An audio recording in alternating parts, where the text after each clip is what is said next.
Operation Meghdoot. Siachen మంచుకొండలో చెమటోడ్చిన army కష్టం ఇది.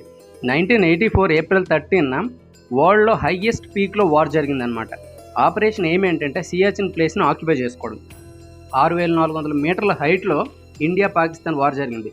వరల్డ్లో 500 మీటర్ల కన్నా ఎక్కువ హైట్లో ఏ కంట్రీ వార్ చేయలేదు. అలాంటిది మన ఇండియా వార్ ట్యాంకర్స్ని, వెపన్స్ని అంత హైట్లోకి ట్రాన్స్ఫర్ చేయడంలో ఫస్ట్ దేశంగా నిలిచింది. కథ ఏంటంటే 1949లో కరాచీ అగ్రిమెంట్స్ ప్రకారం సియాచిన్ పాకిస్తాన్కా ఇండియాకి చెందుతుందని క్లారిటీగా లేదు.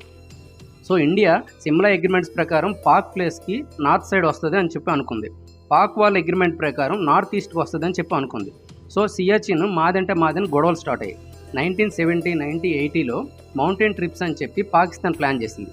1978లో ఇండియా ఏమో మౌంటైన్ ట్రిప్స్ అని ప్లాన్ చేసింది. సో అలా ట్రిప్స్లో రెండు కంట్రీ ఆర్మీ సోల్జర్స్ ఎదురవ్వడం వలన ఫేస్ టు ఫేస్ గొడవలు జరిగాయి. సో ఇండియా డిసైడ్ అయింది పాకిస్తాన్ ఎలా అయినా వెళ్ళగొట్టాలని. ఇండియా దళాలు 1982లో ట్రిప్ అని చెప్పి ఆ ప్లేస్కి వెళ్ళి ఆ కూల్నెస్ని అడాప్ట్ చేసుకోవడానికి 2 years వెయిట్ చేసింది. సో 2 years తర్వాత ఆపరేషన్ స్టార్ట్ చేసింది. పాకిస్తాన్ అటాక్ చేస్తుందని తెలిసి 4 days ముందే ఇండియా అటాక్ చేసింది, రీసెంట్గా ఆపరేషన్ సింధూర్ స్టైల్లో.